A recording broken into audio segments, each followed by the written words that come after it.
Tuesdays is known as $2 Tuesdays at WagerTalk.com and SportsMemo.com, where you can get the hottest handicappers' best bet or daily package for only $2.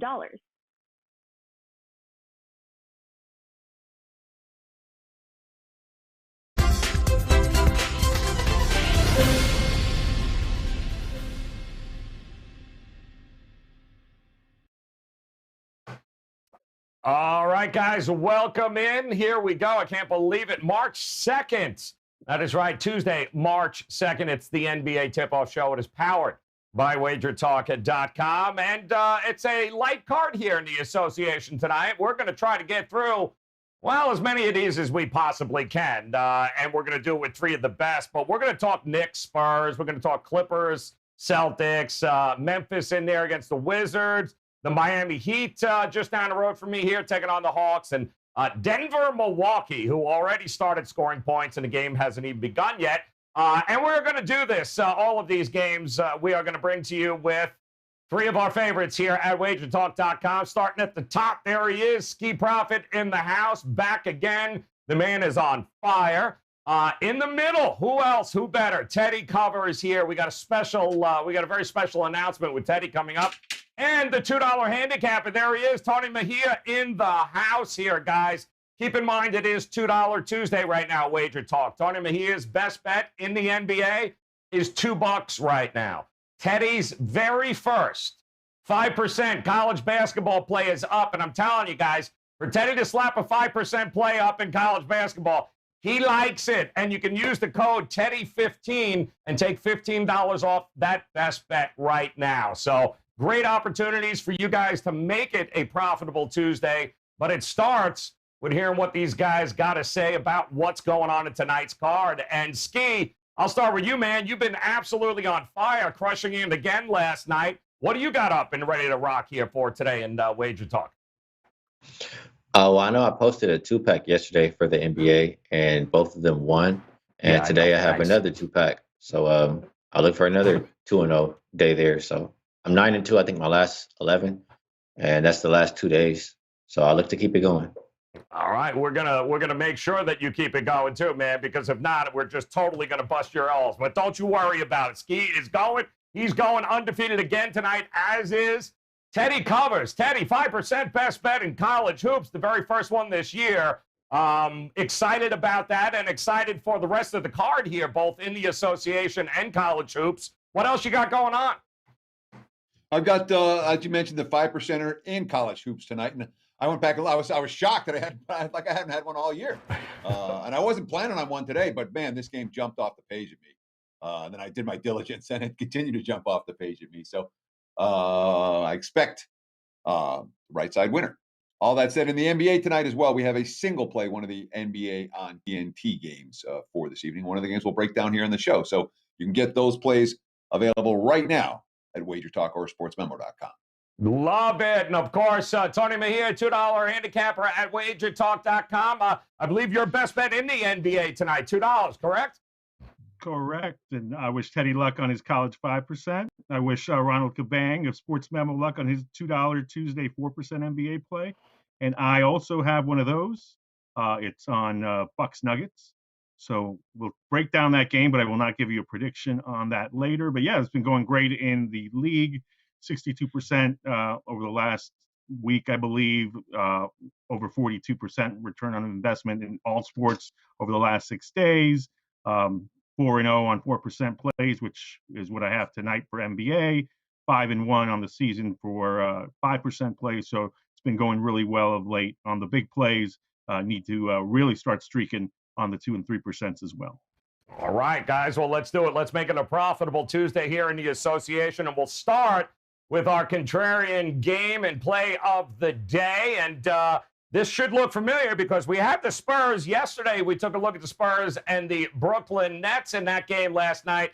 And we're going back to San Antonio because this one is very interesting as well. The market is telling us, give me the Knicks. And it's actually interesting because in a lot of places, this opened up a -3 for the Spurs. -2, and then LaMarcus Aldridge ruled out, and now the Knicks are a favorite on the road. The hell is going on here? If there's ever been a contrarian play, maybe this one is it. So, Ski, let me start with you, my friend. The Knicks, let me repeat, a favorite on the road. Talk to me here, Ski. What do you think about this? You agree with the market move? Well, I'll say I like the Knicks because I feel like they've been playing better lately, and I like what I've been seeing from them. I don't think LaMarcus Aldridge is necessarily a needle mover like that, so I don't agree there. But if I have to play the full game, it's going to be the Knicks for me. But you know me, Joe. I want to get in. I want to get out. If it ain't broke, don't fix it. Yep. 13-0, last 13. Give me the first half. You're damn straight. I knew it before it was even up. I knew it was coming out there, man. Ski and the Knicks in the first half. Nothing but just make it rain, baby. Make it rain. Teddy, talk to me, man. LaMarcus Aldridge, this is a wild move because LaMarcus Aldridge is out? What do you think of it? No. It's not because LaMarcus Aldridge is out. It's because LaMarcus Aldridge is out, and Derek White is out, and Rudy Gay is out, and Davin Vassell is out, and Keldon Johnson is not likely to play, and Quincy Weatherspoon is not likely to play. So the move came, I don't know if they were expecting the Spurs guys who've been out dealing with the quarantine, dealing with the COVID restrictions and all that. There was some thought that they would be back for today's game. That is not the case, which leaves a team. And of course, the other reason for the line move, despite the fact that the Spurs are missing all these guys, they also played an overtime game last night against Brooklyn. So the reasons for the line move, this isn't a pure opinion. This isn't, well, Brooklyn or San Antonio's, the Knicks are way better than the Spurs. The line move is coming because the spot that the Spurs are in off the OT loss and the injuries that from guys that they thought they might have tonight that they're not going to have tonight. I thought Ski made as good a point as you'll ever see on any of these shows, which is if it ain't broke, don't fix it. And when you're talking about under the radar angles, first halves, you tell me where you find anywhere from a mainstream anything that the Knicks have covered the last 13 first half. You're not going to find that info. Okay, you're not going to find it. Even on the handicapping websites, you're not going to find that info. The only place you're going to find is if you're paying attention every night. And when you find one of those under the radar runs, you ride it or you don't play the game. Yeah, Knicks first half makes a whole lot of sense to this better as well. Love it. All right, good stuff. Great job there, Teddy. And Tony, I'm coming to you, man. It is evil, but it is beautiful. I don't know. You got enough faith in the San Antonio Spurs here with the contrarian side, or do you agree with these two gentlemen? Knicks first half, it ain't broke, don't fix it. Well, look, I would have played the Knicks. I was sitting there last night trying to find an NBA game that I liked most to share as the $2 Tuesday play, and this was obviously on my list. And I favored the Knicks. So I'm glad that I kind of passed on that because then I'd be going up against the evil contrarian angle. So you didn't want that. But look, both of these guys make a lot of sense. And I think I might still lean Knicks despite, going against this angle, which typically wins. And let's give it credit for what it is. But the Knicks, what held me back from it is the fact that Keldon Johnson had practiced and was potentially going to be allowed to play. So we'll have to see. If he's not cleared, then that takes another body out of the equation that the Spurs could certainly use to at least help on the boards against Julius Randle and Nerlens Noel. And both of those guys are going to have a field day rebounding against Trey Lyles and Jakob Poeltl if they get no help there. And they've had Kate Bates-Diop in the mix. I mean, this is a really ragtag crew. One of their leading rebounders in all season is the point guard. So, they're going to have to gang rebound against the Knicks. We're going to control pace. The under might be a really solid play here as well. I don't think DeMar DeRozan will leave the Spurs hanging in their shorthanded state, but he just lost his father, came back yesterday and played. Does he have it in him to play a second night of a back-to-back? Who knows? Lots against San Antonio here. Does not surprise me at all to see New York as a favorite. All right, and as we speak, the line is now 1.5, the New York Knicks. So a little bit of a buyback happening across the market there from 2 to now 1.5. So we'll see what happens there. But knowledge is power here, guys, which is why we hope you enjoy this show and join us each and every day. Spurs or the contrarian play, whether or not you go that way. I would definitely hang out with the Knicks in the first half, though, as well. All right, game number 1 here, guys. Let's check it out, one of the featured games. We'll run through a couple of these games that are on the card tonight on a light one. And we're going to look at the Boston Celtics and the L.A. Clippers in this one. Opens up as Clippers 3.5.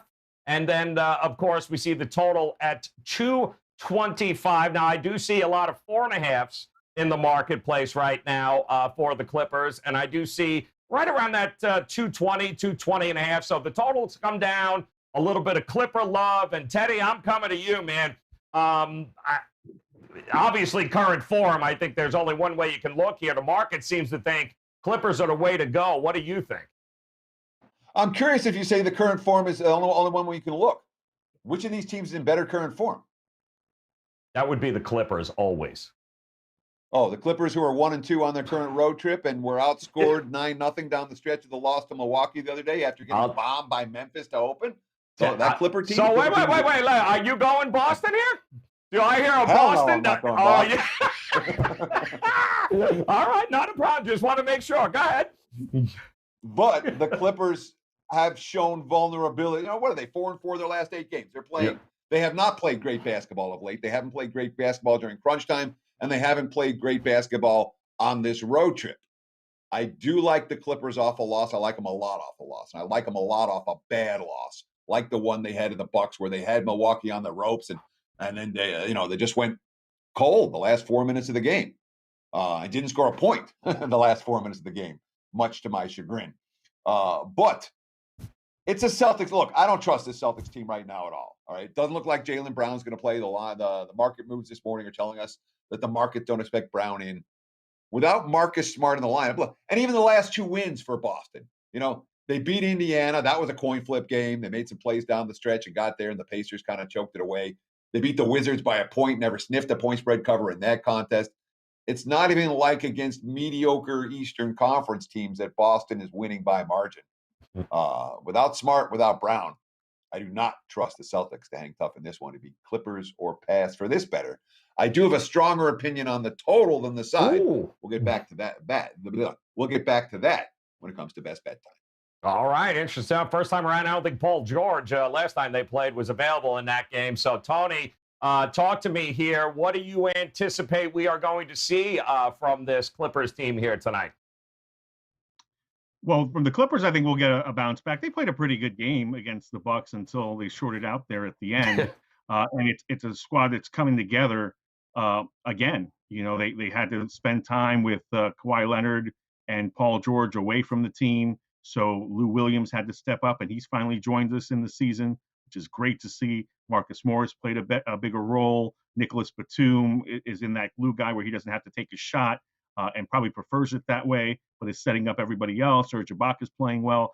It actually surprised me to see Milwaukee execute against them the way they did in the latter stages Sunday to steal that game, because the Clippers were up and the Clippers did defend well down the stretch. So it was actually a tip of the cap to Milwaukee actually doing something right late in games, which has escaped them this season. For the Celtics, this is a situation where if Jaylen Brown isn't around, I don't know what they're going to do. So that number doesn't scare me at all, having to lay points with the Clippers at TD Garden if Brown is not ready to play. So I will be checking all my sources of Celtics information. And as soon as he is officially declared out, I saw that he declined to participate in the slam dunk contest, as did Minnesota rookie Anthony Edwards and Miles Bridges. So that would have been quite the show. But Brown won't play, not good enough to dunk, maybe not good enough to play here, which means the Celtics aren't good enough to play at all in this contest. The Clippers are bust. Even if Brown plays, it might keep me off LA. But if he doesn't, who's going to guard both George and Kawhi Leonard with Marcus Smart also out? It'll fall too much on Jalen Tatum and guys like Semi Ojeleye. So, Ski, I feel like a hell no is coming when you bring up the Celtics here. So talk to me, my man. Which way you leaning here in this matchup? They won a couple games, at least the last couple, so I'm not going to put them on the hell no list. I'm not going to compare them right there to the Rockets. But in this one, I'll back you up a little bit, Joe, saying that the Clippers have been playing a little bit better lately. Last 5 games, I have them better offensively, defensively, and a better rebounding team than Boston. If there's no Jaylen Brown, just like these guys mentioned, Clippers have more than enough defenders that can lock in on Tatum. And I'm not too worried about Kemba. He hasn't been too consistent this year, so it'll be Clippers or pass for me. That's the only way I can look. And I think Boston is going to have a hard time scoring tonight. Yeah, that's on the total. Why don't stay tuned, guys? We'll hear what we might have some total action for you coming up. I do want to take a look at our good friend John Ryan at SportsMemo.com. He has one of those really cool angles of the day none of us can figure out, but let's take a look at it right now if we can. Ski, are you ready? We're going to bet on road favorites, non-conference matchup where the home team coming off a close win, less than 5 points. And those road teams, by the way, 37-25-1 against the number, Teddy, 60% over the last 5 seasons. He's talking about the Clippers in this matchup here tonight. So it looks like the angle is favoring the Clippers from our good friend John Ryan at sportsmemo.com. Line continues to go towards the Clippers here, guys. So we'll keep an eye on that, see if anything changes. But stay tuned. Might have more on the total. In the meantime, let's look at this Grizzlies-Wizards matchup and a pick'em in this one. Washington home total opened up at 237. I'm seeing 237.5, right around there. It does look like Memphis is currently a 1-point favorite. So, Mejia, I'm coming to you, my man. A little bit of Memphis love in this one. Your thoughts? Is it just an over and forget about it? No, I've got Memphis -1, 233 on my numbers. So that number looks inflated to me. I would tend to go under and hope for a poor shooting game. I'm not sure what Grayson Allen's availability would be, but he was really lighting it up before going down. Now they've got Desmond Bane in the lineup. The rookie can shoot as well, but probably not as consistently on the road. And this is a situation where maybe you look at the Wizards, because I think that we're favoring the Grizzlies here just because we don't want to favor the Wizards, even though they've been playing a lot better of late. And Memphis is the better team in the Western Conference. And, they've got Ja Morant, who should at least be able to match Russell Westbrook's athleticism. They've overachieved to date with key guys off the bench. You figure that Jonas Valanciunas would get the better of the smaller lineup that Washington's using these days with Mo Wagner as their center, and then coming in with guys like Alex Len and Robin Lopez. So all those situations favor the Grizzlies, but Bradley Beal is Bradley Beal, and he's dominating of late. So I agree with the pick'em angle. Probably going to stay away from that. Probably going to stay away from this game altogether. But totals wise, this number looks 5 points higher to me. I think Bertans is a go, it looks like, here tonight, Ski, for Washington. They have been playing a hell of a lot better. So do you agree with the slight edge to Memphis in this one? Well, my recent numbers probably tell me Memphis has been playing better because they just blew the Rockets off the face of the earth. So I have to probably ignore that. But Washington, they've won 7 of their last 9 games, covered 8 of the last 9, I think.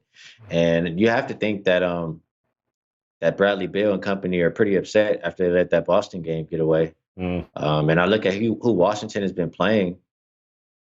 They played some pretty good teams. They played the Lakers. They played Portland. They played Denver twice. It's not like they're just beating bottom feeders. So I want to lean towards Washington. I know Memphis is 4-0, their last 4 as a favorite. That kind of makes me nervous. I guess I would lean Washington, and I would think that there would be points in this game because both teams play at a pretty fast pace. I know Memphis has been playing some defense lately, but I still think they can probably get up and over the number. These high totals, they still seem to go over the number, so I won't be scared of it. Seems a little inflated there, Teddy. Certainly does, the number. But how do you have these 2 teams? Are you a believer in what Washington's been doing? A little bit. And again, this game is a pick 'em type contest. It's a pick the winner type of ball game. And we've seen, as he just talked about, the Wizards 7-2 straight up, 8-1 against the number their last 9, and beating some good teams in the process. And yet, even with that, it feels like, to me, like more than one of those wins came against teams that weren't taking Washington seriously, all right, which can happen. against a team like the Wizards, and that's the nature of the NBA. You know, the games that the opposing teams are up for, and there are games where opposing teams are flat. And I think that in general, much of Washington's, or at least some of Washington's recent success can be blamed or based on the fact that their opponents didn't get up to play the Wizards.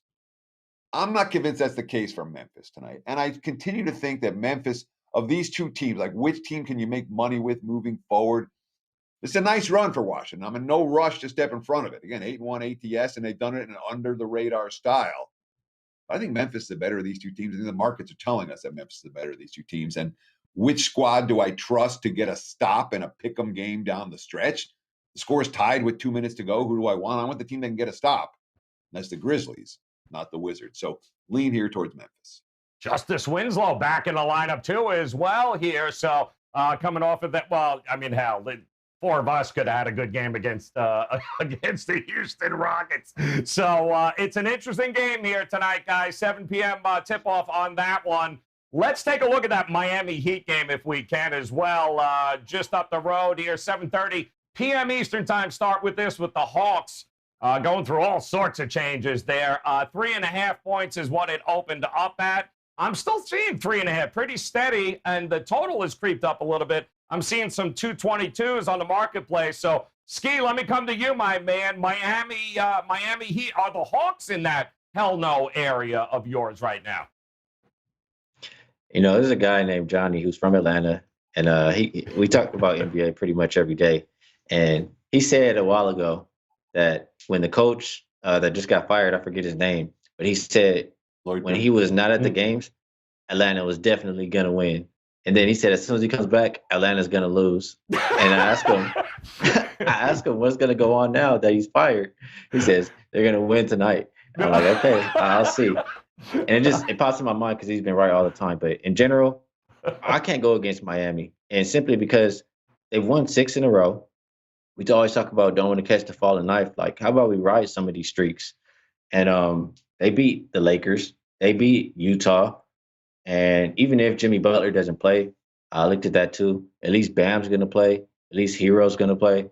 And with those two in the lineup, I looked at without Jimmy and with those two in the lineup, they've still been winning those games. So I like the Heat here. I think that they'll continue their streak. And Atlanta also plays tomorrow. So if they're getting beat by a margin, maybe they just hang it up.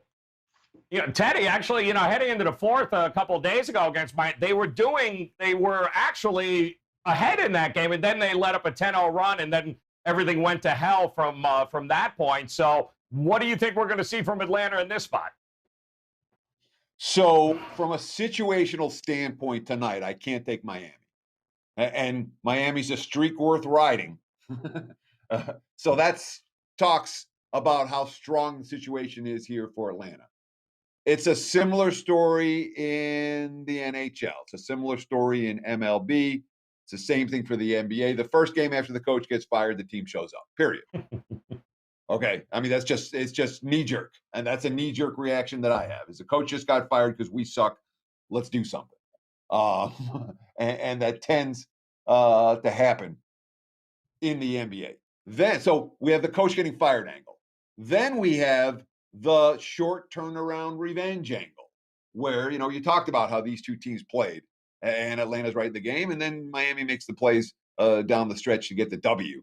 But the short turnaround revenge angle in the NBA, when teams are power rated fairly similarly, if you're betting on the team that lost the first meeting in these short turnaround revenge games, you've done very well so far this season. And last but not least, for Atlanta, you want to talk about a key guy who isn't going to get any notice in the betting marketplace. That's Bogdan Bogdanović, the big free agent signing last offseason. He's played 9 games for them all year. He's been hurt since the beginning of January. He's back in the lineup tonight, and he's the type of guy who can stretch the floor and make an immediate impact if his threes are falling. No Jimmy? Yeah, that's a problem. Hawks are passed for this better. I got to tell you, Tony, Hawks just 1-4 against the number in their last 5 here at the AAA Arena in Miami. What do you think we're going to see from them tonight? Well, look, I don't have any props on me. Merrill stole all of mine, and none of my daughters have a small violin. But I'm going to play it for Lloyd Pierce here in a little while because he got a raw deal. Look, Teddy just said it. Bogdanovich is coming back tonight. How convenient. The man has been, like, all of us anticipated that the Atlanta Hawks would be much better this year. The expectations were there because they got Rondo, they got Bogdanovich, they got Gallinari. We were expected to see more out of Cam Reddish, and DeAndre Hunter was blossoming. All those guys are hurt right now. Every single one of them, except Gallinari, and now Bogdanovich is coming back. Rondo has made a couple of cameos.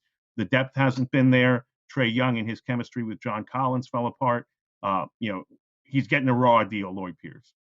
Beyond that, Nate McMillan is an accomplished head coach, and he should get immediate results potentially as early as tonight. I got a best bet on this, so I'll convey my pick there. But just wanted to say that piece on the Hawks and Lloyd Pierce with this time here. And I'll also say that this line looks like it's half-stepping Jimmy Butler's potential absence, because I got stuck with Miami minus 5.5 on my 5% play the other day. Came down to 2 with Jimmy out. He, as you mentioned, Joe, pulled away with a key 10-0 run down the stretch where they made all the winning plays, and all those guys are going to be back out there. Tyler Hero's looking healthier again.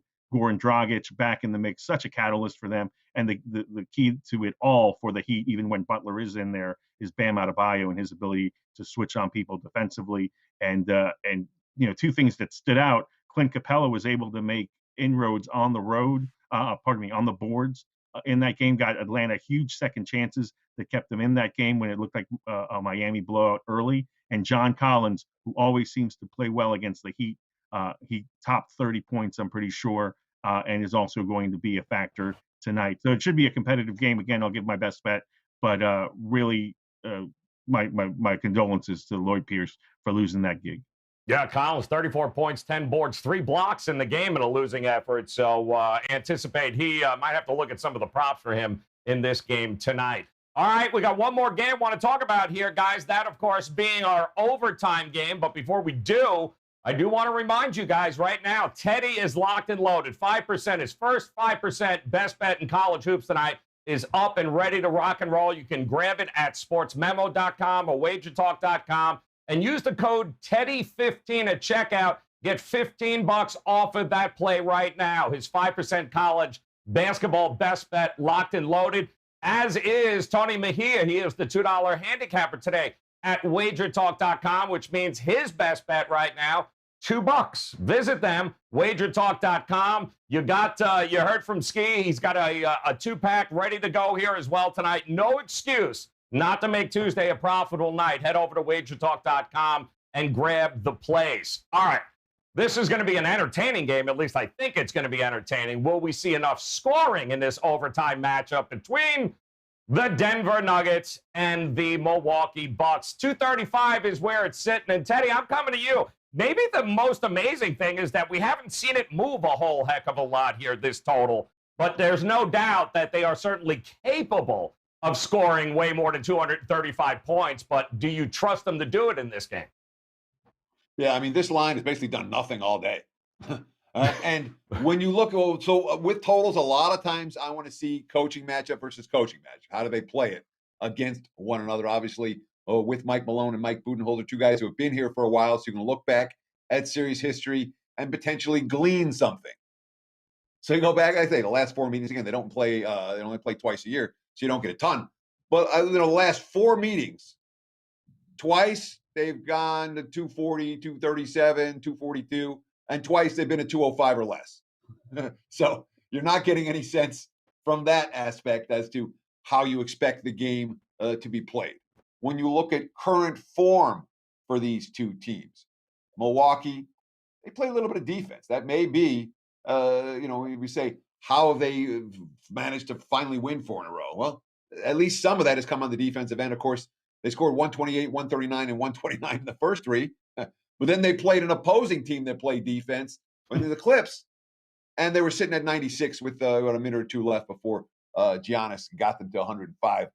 But not a high-scoring, high shootout type of contest. Now, we do have Denver with potentially some tired legs tonight, playing on the second of back-to-backs in that game against the Bulls last night. went down to the wire, but that too went over the total.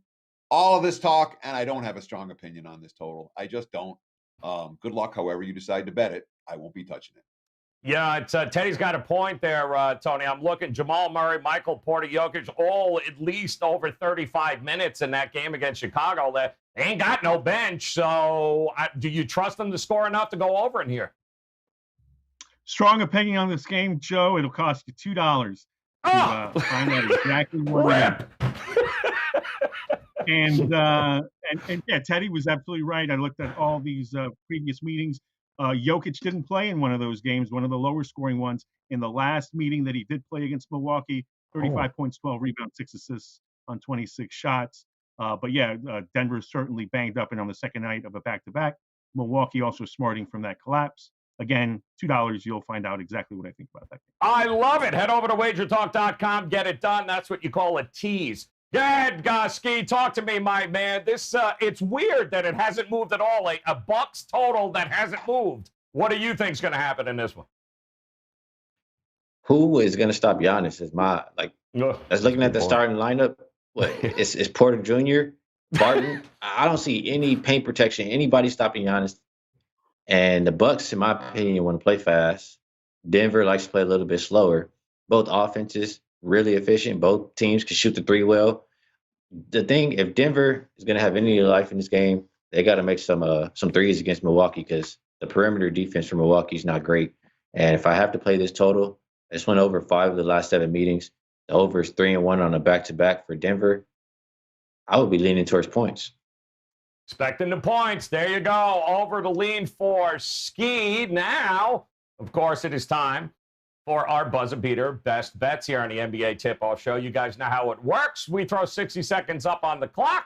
These guys can do whatever they want with the 60 seconds, provided they give us a best bet here tonight. So, Ski, you're running point as usual, my man. You've been on fire, just straight fire here over the last week. So we're going to start with you, man. 60 seconds on the clock. Talk to us. Buzzer beater, best bet. Who are you going with tonight? Well, I'll take a couple jabs at Teddy. Ooh. And the Hawks. I don't know about those Hawks, man. They've been allowing opponents to shoot more than 50% from the field for a month, for an entire month. Bogdanovich, he's going to come back tonight. Is he really going to be like that ready or that is he going to have a minutes limit? Is he going to make that big of an impact just for this game? I know he's great, but I don't know. I just don't see it. The Heat, I don't think that they're going to. You said if they're playing one of these other teams, I think the Heat are one of the better teams. I know they didn't play like it earlier, but they weren't healthy, and they're healthy now. They've won 6 in a row, but they can't afford to stop winning now because they're just barely got to 500. So I like the Heat. Teams that have won 5 games or more, I want to continue to ride those teams, especially versus less than 500 teams. So give me the Heat in this one. Oh man, did you see what happened? He's throwing elbows. He's hitting from deep and throwing elbows at Teddy on the way down the court. Unbelievable. All right, Teddy, listen. Ball's in your court, man. You're out. Let's go. 60 seconds on the clock, my friend. Where you going? Well, I was still waiting to hear what Ski thinks about the Lakers tonight. I can't believe what their game. I count on you for my Lakers take on a night in, night out basis. But I'm going to talk about the one of the games we talked about earlier in the show as well, the Clippers and the Celtics. Here's the key quote. All right, we have Boston likely playing without 2 of their 4 leading scorers and 2 of their 4 leading assist men. In Marcus Smart and Jaylen Brown. But here's a quote from Kawhi that stood out to me like a sore thumb. Quote, "Some teams come down in the flow of pace and know exactly what they're doing. Those are the teams that usually win. You're not thinking, you're coming down and getting a set. But we're all learning from each other. So it's a learning process. As a team, I don't feel like we're there yet. We're looking to the sideline a lot for plays. I feel like our pace has pretty much slowed down. One team missing, guys. One team playing without pace. Under Clippers and Celtics." Oh, the reverse dunk. Very nice. Well done, Teddy. Going under in that Clippers-Boston matchup. All right, so we know the $2 best bet at WagerTalk.com, of course, for Tony Mejia. So for the show, my friend, what game did you circle for us? 60 seconds. Well, I'm on the Heat and Hawks too. I don't know why we had to throw some elbows at Teddy for him. I'll give him a kiss like Isaiah Thomas and Magic Johnson instead. I don't think he was that strong on Atlanta. But look, I think Miami is rightfully favored, so I'm with Ski on this. And I think that the Heat should win this game, whether Jimmy Butler plays or not. And I'll even be generous and say I'm looking towards the under in that game as well, because I don't know how rusty Bogdanovich is going to be, but certainly don't expect him to go 3 for 5. Now, the potential, for guys getting flammable in this game is great, because you do have Bogdanovich, you do have Gallinari, you do have Duncan Robinson, Tyler Hero, even Kendrick Nunn shot the ball well the other night. So, proceed with caution on the total. But whether Jimmy Butler plays or not, I think the Heat will continue their dominance over the Atlanta Hawks. Play the 3.5 now, or potentially 4+ if Jimmy is clear. Oh, look at that, Mejia. And he's also playing Switzerland. You see him looking peacemaker in there. I love it. Very nice there, Mejia. Very, very nice. Look at Oh, my goodness. Throwing elbows and all. Let's check it out. Best bet recap for you tonight.